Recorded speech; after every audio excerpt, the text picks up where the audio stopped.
President Trump threatening to resume attacks on Iran if it fails to fully reopen that critical passage. And as Jesse Mitchell reports for WJZ tonight, the shipping channel, not the only element of the ceasefire deal that remains in dispute now.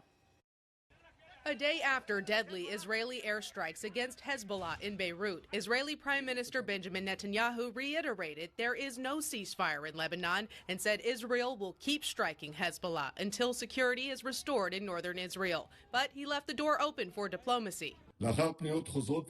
Following repeated appeals by the Lebanese government to open negotiations with us for peace, I instructed last night in the cabinet to begin direct negotiations with Lebanon. Direct talks between Israel and Lebanon will start next week in Washington. The news comes as Vice President J.D. Vance prepares to lead peace negotiations with Iran this weekend in Pakistan. I'm optimistic that the Iranians are going to be smart, that they're going to negotiate in good faith. Iranian state media reports the country's parliamentary speaker and foreign minister are expected to attend the talks.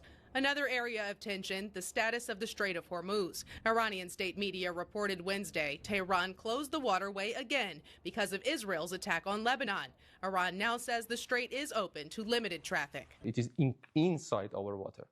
So we have to be very careful for the safety and security of tankers and vessels. President Trump remained behind closed doors Thursday, but warned in a social media post all U.S. military assets in the region will remain in place in and around Iran until the strait is open and a real agreement is reached. Jesse Mitchell, CBS News. Jesse, thank you. And all eyes remain on the oil industry tonight as oil prices were back up again today, even with the ceasefire deal still holding on.